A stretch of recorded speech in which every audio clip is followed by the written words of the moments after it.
अस्सलामुअलैकुम जी। सबसे पहले मैं आप लोगों का बहुत ज़्यादा शुक्रिया अदा करना चाहती हूँ जिस तरह कमेंट्स में आप मेरी हौसला अफजाई करते हैं और मेरी रेसिपीज़ को पसंद करते हैं। आज मैं बनाने लगी हूँ रमज़ान स्पेशल फ्रोज़न पराठे। बहुत इजी तरीके के साथ इसकी रेसिपी आपके साथ शेयर करूँगी, इस दुआ के साथ कि जहाँ रहें हंसते रहें और हंसाते रहें। तो चलिए इसे बनाना स्टार्ट करते हैं।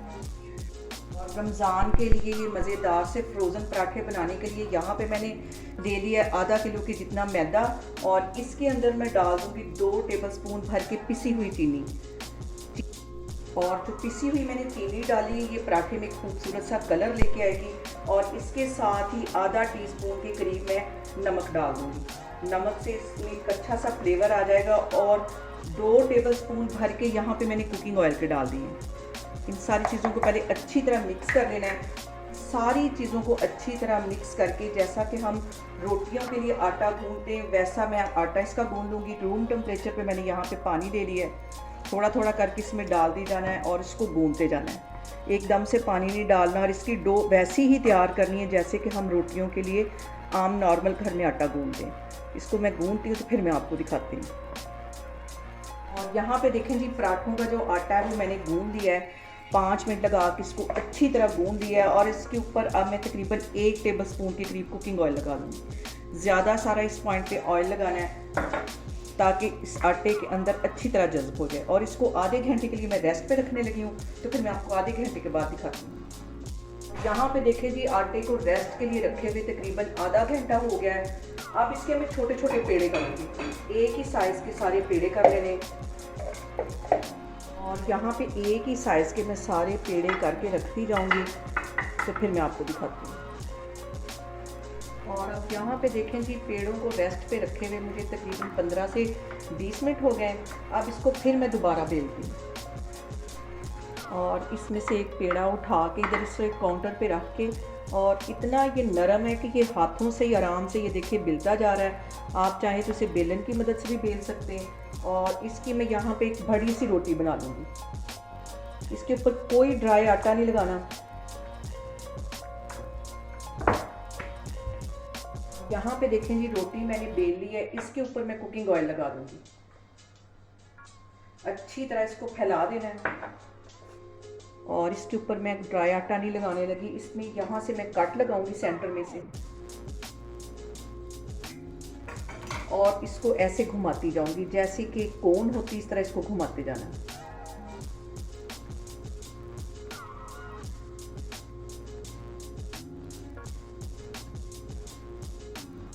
यहाँ पे देखें जी, इसकी एक कोन मैंने बना दी है। इसको यहाँ से ऐसे पकड़ के नीचे से ऐसे प्रेस कर देना है। इसको ऐसे दबा देना हल्का सा, और इस पेड़े की शेप ऐसी बन जाएगी। सारे पेड़े इस तरह मैं बना के रखती जाऊंगी। इसे तकरीबन 15-20 मिनट के लिए फिर रेस्ट के लिए रख दूँगी। जितनी अच्छी हम इसको रेस्ट देंगे उतनी इसकी ये जो परतें ये खुल जाएंगी। यहाँ पे देखें जी, सारे ही पेड़े मैंने इस तरह बना लिए हैं। अब इसको मैं कवर करके तकरीबन 15 से 20 मिनट के लिए फिर रखने लगी हूँ, ताकि इसको अच्छी सी रेस्ट मिल जाए और जब हम इसको बेलें तो आराम से ये बेल जाए। इसको मैं एक साइड पे रखने लगी हूँ, तो आपको 15 से 20 मिनट के बाद दिखाती हूँ।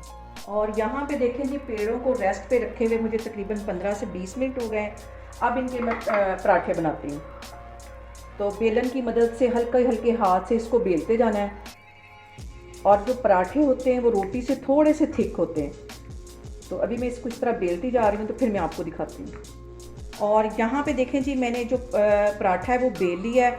अब इसको हमने फ्रीज़ कैसे करना है, अभी मैं 2-3 और पराठे बनाती हूँ, तो फिर मैं आपको दिखाती हूँ। और यहाँ पे सारे पराठे मैंने एक ही साइज़ के बेल लिए हैं। और अब इसके नीचे सबसे पहले मैं रखूँगी बटर पेपर, और ये पराठा उठा के इसके ऊपर रख दूँगी। इस तरह आप बना के रखते जाएं। ऊपर एक और बटर पेपर रखूँगी। एक ही साइज़ के बटर पेपर मैंने यहाँ पे काट लिए हैं। और अब इसके ऊपर ये पराठा रखूँगी। और ये बाज़ार से कहीं मज़े के फ्रोज़न पराठे बनते हैं। आप इसे अभी से बना के रमज़ान के लिए रखें। इसी तरह इसके ऊपर मैं एक और बटर पेपर दूँगी और सारे पराठे इस तरह मैं रखती जाऊँगी।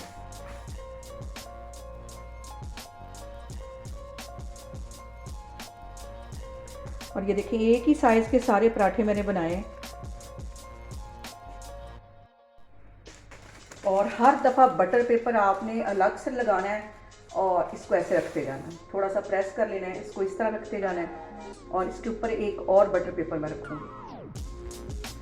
सारे पराठों को मैं फ्रीज़र में रखने लगी हूँ। जब आपने इसको बनाना हो और फ़ौरन के फ़ौरन निकालें और इसको फ्राई करते जाएं, और ये तकरीबन 2 महीने तक भी आपके बिल्कुल ये पराठे ख़राब नहीं होंगे। अभी इसे मैं फ्रीज़र में रखने लगी हूँ, तो फिर मैं आपको दिखाती हूँ।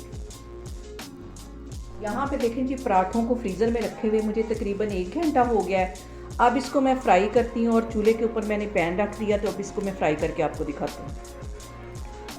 यहाँ पे रख लिया मैंने एक फ्राई पैन, हल्का सा ये गर्म हो गया तो इसके अंदर ये मैं फ्रोज़न पराठा डाल दूँगी। एक साइड को अच्छी तरह सेक लगवा लूँगी और फिर उसके बाद इसके ऊपर मैं घी लगाऊंगी। यहाँ पे देखें जी, पराठे की एक साइड को अच्छी तरह सेक लग गया। अब 1 टेबल स्पून के करीब इसके ऊपर मैं घी लगा दूंगी और इसकी साइड चेंज कर दूँगी। आग यहाँ पे मैंने दरमियानी रख ली है, तेज़ आग पे पराठे को फ्राई नहीं करना। और इस साइड पे मैं थोड़ा सा घी लगा दूंगी, आधा टेबल स्पून के करीब इस साइड पे भी लगा दूंगी। और यहाँ पे देखिए मैंने इसकी साइड चेंज कर ली है। क्रिस्पी सा हमारा फ्रोज़न पराठा बन के तैयार हो गया है। और पराठे को मैं निकालूंगी प्लेट में और दूसरी साइड पे मैं अपने लिए बना रही हूँ ऑमलेट। और यहाँ पे देखें जी, मज़ेदार सा हमारा फ्रोज़न पराठा बन के तैयार हो गया। ये सारे पराठे मैं फ्रीज़र में रख दूँगी और जब इस्तेमाल करने होंगे इसे निकाल के तो इसे सिर्फ फ्राई करना है। आप लोग इसको लाजमी ट्राई करें और मुझे कमेंट्स में बताएं कि आपको मेरी रेसिपीज़ कैसी लगती हैं। और मेरी वीडियोस को ज़्यादा से ज़्यादा शेयर करें और मुझे सब्सक्राइब करें और अपना बहुत सारा ख्याल रखें। इंशाल्लाह ताला मैं एक और वीडियो में आपके सामने आऊँगी। अल्लाह हाफिज़।